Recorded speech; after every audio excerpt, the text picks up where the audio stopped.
Bénis son Père pour tout ce que tu fais dans nos vies. Nous voulons te rendre toute la gloire. Honneur à toi. Bien-aimés dans le Seigneur, bonjour. Bonsoir, tout dépend de l'heure que vous êtes en train de nous suivre. Que Dieu vous bénisse. Nous sommes encore là pour un autre numéro. Nous allons dire aujourd'hui, s'attacher à l'Éternel. S'attacher. Et nous le savons tous, quand on nous demande de s'attacher à quelqu'un ou à quelque chose, cela veut dire de prendre position. Cela veut dire de considérer la personne ou de considérer la chose. Cela aussi veut dire d'aimer la personne.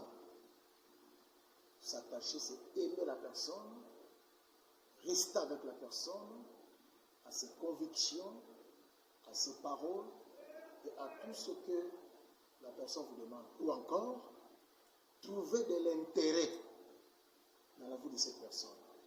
Et que c'est ce qui va amener l'attachement. Alors, s'attacher à l'Éternel, c'est très important pour un enfant de Dieu, pour un serviteur de Dieu. Nous sommes dans le texte de Deutéronome chapitre 4. Je vais lire le premier verset, mais vous pouvez aller jusqu'au verset 9, même aller jusqu'au fond du verset, à la fin du verset 49. C'est là, si cela vous chante. Mais je lis le premier verset. Maintenant, Israël, écoutez les lois et les ordonnances que je vous enseigne. Mettez-les en pratique, afin que vous viviez et que vous entriez en possession du pays que je vous donne, que vous donne l'Éternel, le Dieu de vos pères. Israël, écoutez les lois et les ordonnances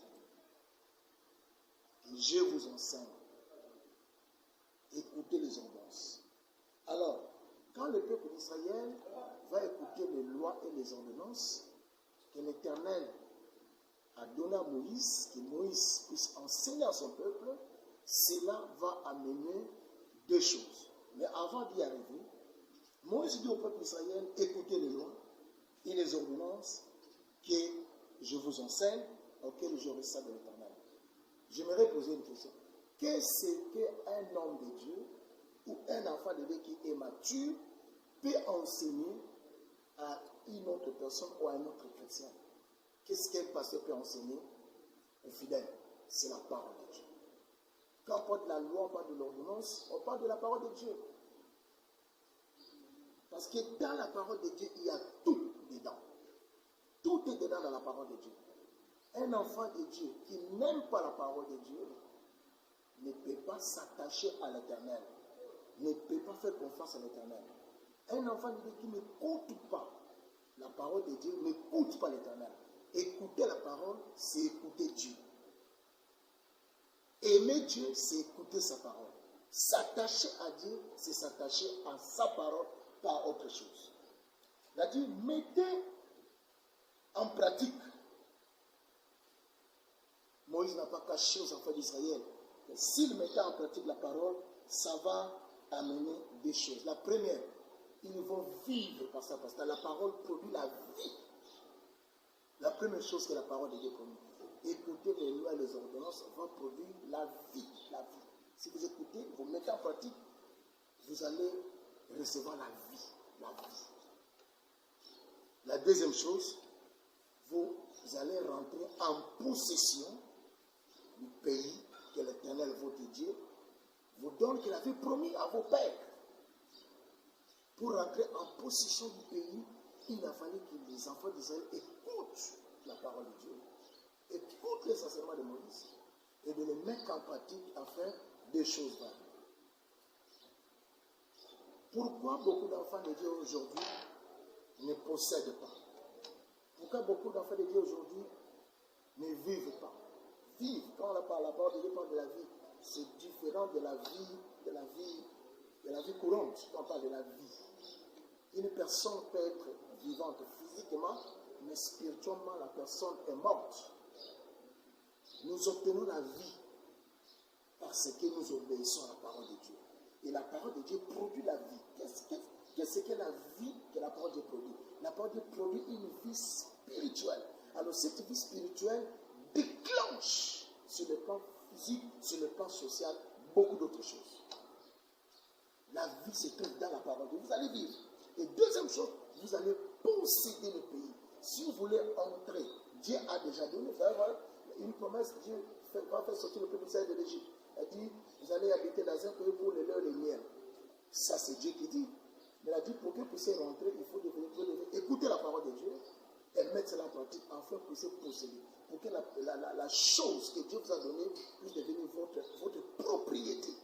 En fait, c'est ça le terme. Puisse devenir votre propriété.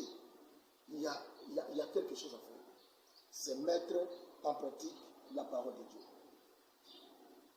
C'est un peu le résultat, après avoir écouté la parole de Dieu, et après avoir mis en pratique la parole de Dieu, les résultats qui arrivent, c'est quoi? Vous allez vivre. Et vous allez rentrer dans le pays que Dieu vous a donné. Laissez-moi ouvrir une parenthèse. Dieu a promis une richesse terrestre à Israël. En quittant le pays d'Égypte, Israël va posséder le pays de Canaan. Une promesse physique. Et physiquement, ils avaient possédé le pays. Mais dans le Nouveau Testament, nous avons une promesse spirituelle. Nous avons reçu le salut en Jésus-Christ. Nous avons une promesse spirituelle d'hériter le royaume de Dieu. Et je ne dis pas qu'Israël ne va pas hériter le royaume. Non, c'était la première étape des choses. D'abord, sur le plan physique, ils vont posséder le pays de Canaan. Mais spirituellement, Israël devait se convertir en Christ.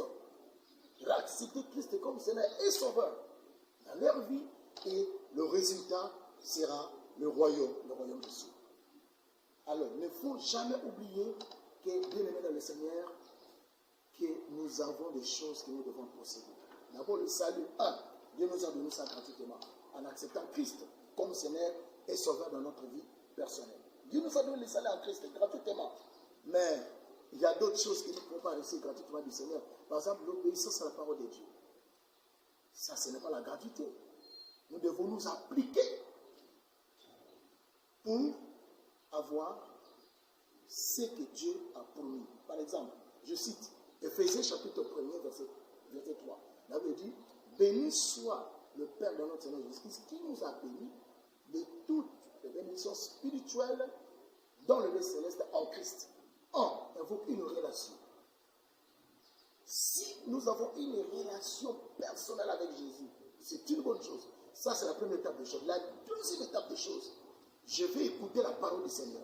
La Bible dit, la foi plutôt vient de ce qu'on attend, et ce qu'on attend vient de la parole de Christ. Mais après avoir écouté la parole, mais il faut passer maintenant à la deuxième étape, pratiquer la parole, pour que la bénédiction promise dans le livre d'Éphésiens, chapitre 1, verset 3, soit manifeste, ou la mission soit évidente. Ça demande l'obéissance à la parole, la mise en pratique à la parole. C'est là où se trouvent beaucoup de difficultés des enfants de Dieu. C'est là où beaucoup d'enfants de Dieu ne s'attachent pas à l'Éternel.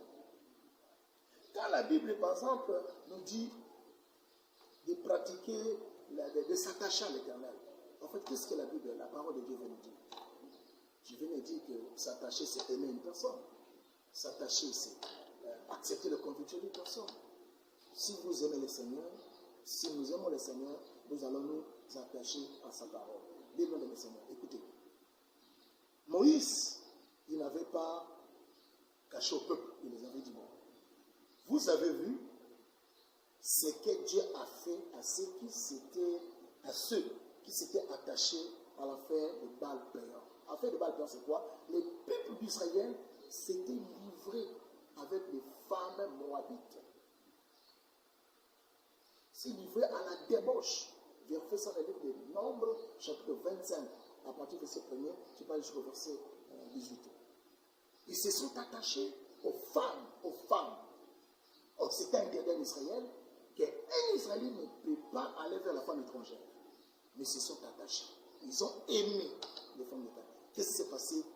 Dieu les avait tous détruits. Et Moïse dit, vous êtes restés vivants parce que vous êtes restés attachés à l'Éternel. Qu'est-ce que cela veut dire? Vous êtes restés à la parole de Dieu. vous avez écouté les consignes que j'ai données, vous avez écouté la parole, vous avez mis en pratique la parole, vous avez vu les comportements de vos frères, mais vous n'avez pas agi comme vos frères, vous avez marqué la différence. C'est ça s'attacher à l'Éternel, bien-aimé dans le Seigneur. La période que nous vivons, la période là est dure, la période est cruciale, bien-aimé dans le Seigneur. Et la période là, ce n'est pas seulement la maladie a commencé, mais ça va mener d'autres conséquences, telles que la crise économique. Il y a beaucoup de secteurs qui ne fonctionnent pas. Beaucoup de gens sont à la maison. Beaucoup de gens vont manquer à manger, vont manquer d'argent. Beaucoup de familles vont souffrir. Et parmi les gens qui vont souffrir, il y a des chrétiens. Maintenant, l'enfant de Dieu doit rester s'attacher à l'Éternel. Parce que la Bible dit que c'est la bénédiction de l'Éternel qui enrichit et ne censure d'aucun chagrin. C'est Dieu qui bénit. Attachons-nous à l'Éternel. La période de la vie dans le Seigneur, nous devons nous attacher à l'Éternel. C'est-à-dire rester attachés à sa parole, à ses principes. Vivre comme un chrétien. Un chrétien, c'est qui? Un chrétien, c'est un petit Christ. Un chrétien vit comme Christ. Un chrétien parle comme Christ. Un chrétien agit comme Christ. Un chrétien réagit comme Christ. Est-ce que par rapport à la période, par rapport à la difficulté, je vais agir autrement? Je vais me comporter autrement? Non, je resterai chrétien. Jusqu'au tout seul. On ne sait pas les jours que le Seigneur va revenir pour prendre son église. Ça peut être à cette période, ça peut être demain, ça peut être après-demain. On ne connaît ni le jour, ni l'heure. Mais la Bible nous dit qu'il viendra comme un voleur. Un enfant de Dieu doit veiller sur son âme, veiller sur son comportement.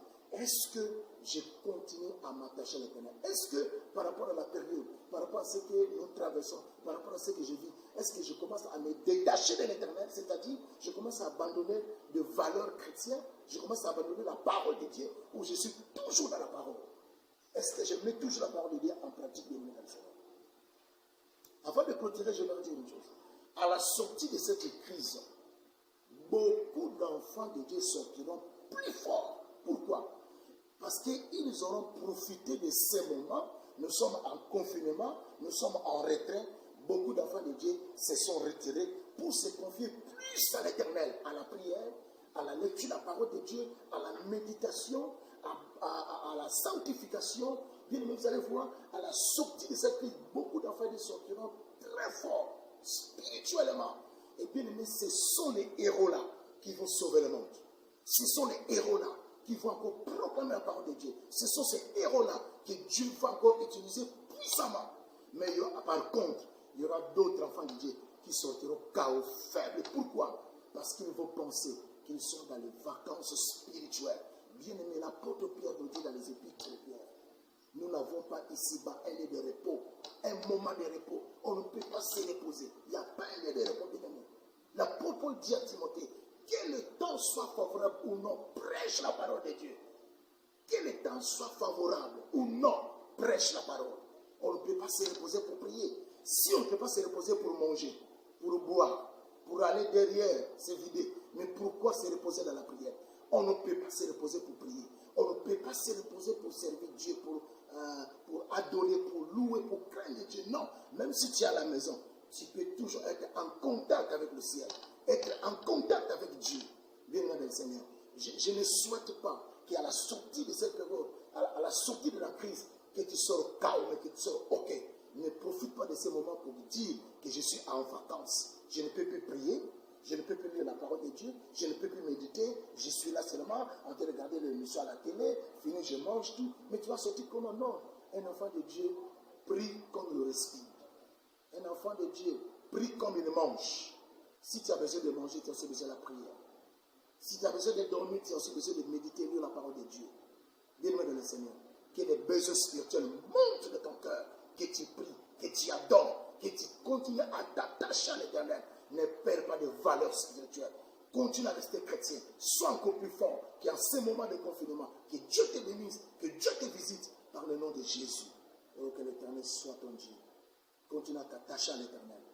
Oh, que l'Éternel, le Dieu des armées, écoute tes prières. Écoute la prière des enfants de Dieu. Écoute la prière dans le nom de Jésus Nazareth. Nous avons reçu. Amen. Pour voir de nouvelles vidéos, abonnez-vous sur notre chaîne YouTube, Logos Press. puissance en le nom de Jésus.